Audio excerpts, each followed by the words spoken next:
एक आदमी ने विमान में अजीब चीज देखी। उसके नाखून काले हो रहे थे। वह डॉक्टर है और समझ गया कि यह ऑक्सीजन की कमी का संकेत है, लेकिन उपाय सोचने से पहले ही पास का पानी की बोतल सिकुड़ने लगी। मेज पर कप भी हिलने लगा।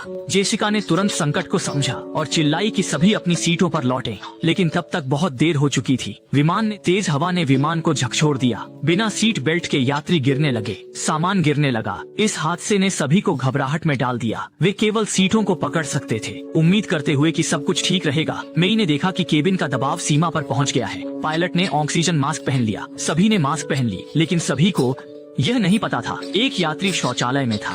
तेज झटकों ने उसे दरवाजा खोलने में असमर्थ बना दिया, लेकिन जब उसने दरवाजा खोला तो वह बेहोश हो गया। ये ज्यादा समय नहीं लगा, विमान स्थिर हो गया। सभी ने महसूस किया कि उनकी सांसें बेहतर हो गई हैं। पायलट ने मास्क हटा दिया और यात्रियों को शांति देने के लिए प्रसारण किया। ये तेज हवा के कारण था, ये खराब हुआ। उच्च दबाव की स्थिति में उसने तुरंत ऊंचाई घटाई। केबिन का दबाव सामान्य हो गया। कैप्टन की बात सुनकर सभी ने ऑक्सीजन मास्क उतार दिए। तभी लिसा ने देखा कि वह शौचालय में गिर गई। लिसा ने जल्दी से मास्क लगाया। सौभाग्य से उसे ऑक्सीजन की कमी का समय बहुत लंबा नहीं था। ऑक्सीजन लेने के बाद वह होश में आ गई। जब सभी ने सोचा कि सब ठीक है, तभी एक व्यक्ति ने सांस लेना शुरू किया। लिसा ने देखा कि स्थिति ठीक नहीं है और तेजी से आई, लेकिन उस समय वह व्यक्ति ऐंठ रहा था। लिसा ने पूछा कि क्या कोई डॉक्टर है।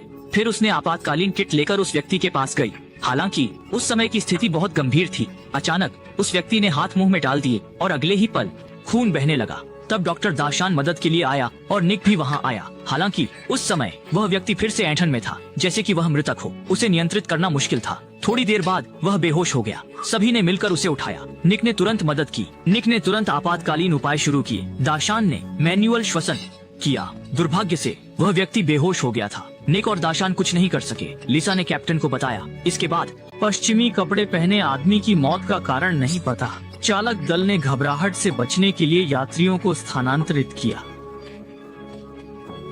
पति के मानव श्वसन के लिए उसकी चिंता बढ़ गई। अगर वह संक्रामक है तो क्या होगा, लेकिन लिंगजुओ की बहन ने इसे अनदेखा कर दिया।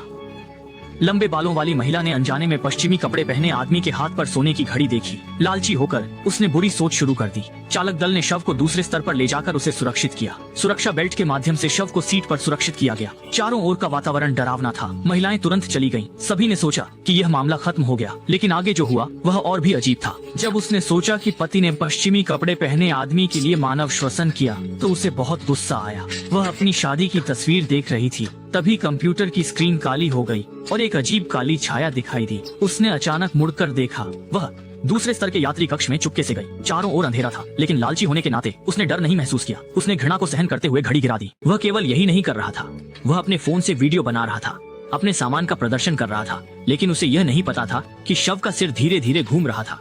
और फिर उसने शव का ढक्कन खोला। कपड़ा स्क्रीन ने उसे पूरी तरह से गिरा दिया। दूसरी ओर पायलट जमीन से संपर्क करना चाहता था, लेकिन सिग्नल हमेशा टूटता रहा। पायलट को एक अशुभ भावना होने लगी। इस समय निक भी अजीब घटनाओं का सामना कर रहा था। सीट के सामने का डिस्प्ले धुंधला हो गया। फिर उसने देखा कि पंखों पर एक अजीब जीव उसकी ओर आ रहा है और उसे बचाव सुनाई दिया। वह और भी गहराई में फंसता गया। पत्नी का सवाल सब कुछ रोक देता है। फिर डिस्प्ले सामान्य हो जाता है और एयर होस्टेस लिसा भी अजीब घटनाओं का सामना कर रही है। उसने धुंधले में देखा कि लड़ाकू विमान समानांतर उड़ रहे हैं। वर्षों से काम कर रही लिसा ने कभी ऐसा नहीं देखा। इस समय एक सहकर्मी भी अजीब बातें कर रहा था, क्योंकि एक यात्री बहुत समय से गायब है और वह यात्री पहले का लंबा बाल वाला था। लिसा ने पास बैठे यात्री से पूछा,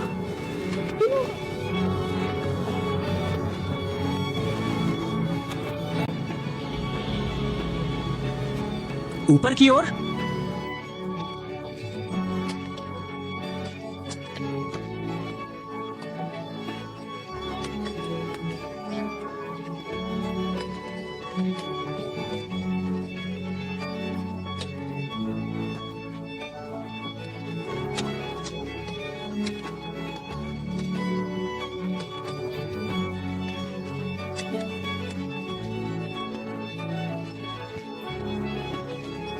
उन्होंने सब कुछ कह दिया। छाओ छाओ उनकी बातचीत दा शन फूफू ने सुनी।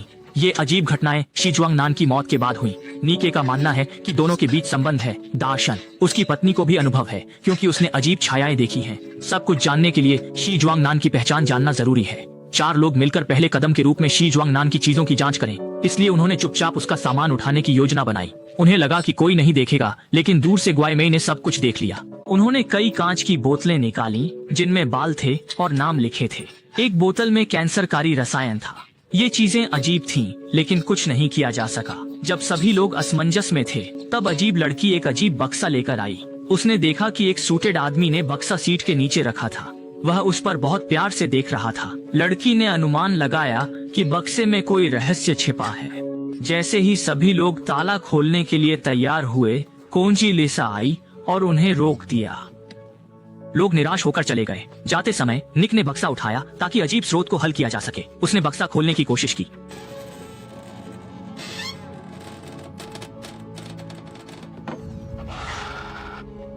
बक्से में एक अजीब गुड़िया थी जिसमें विवरण था। लड़की ने बताया कि यह गुड़िया मृत्यु के देवता का प्रतीक है। सूट वाला आदमी खिलौना डिजाइनर था।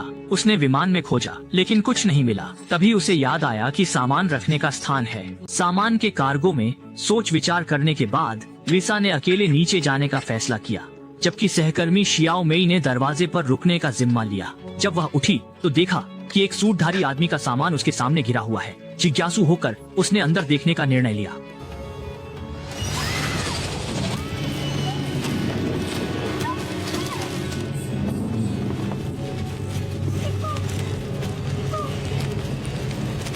पायलट को जमीन से संपर्क नहीं मिल रहा था। जब उसने उपकरणों को ठीक किया तो उसे लगा कि कोई कॉकपिट में आ रहा है। उसने मुड़कर देखा।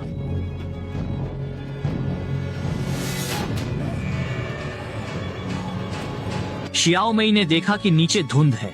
उसने झुककर देखा और एक हाथ उसे पकड़ने आया। धुंध जल्दी से ऊपर फैल गई। जब वह भागने की कोशिश कर रही थी, धुंध फिर से पीछे हट गई। निक और अन्य लोग आए। शियाओ मेई ने राहत की सांस ली। अचानक एक बड़ा हाथ उसे पकड़कर खींच ले गया। लोग डरकर भाग गए। अचानक देखा कि कॉकपिट का दरवाजा खुला है। अंदर जाकर देखा तो 2 पायलट मास्क पहने हुए मृत थे।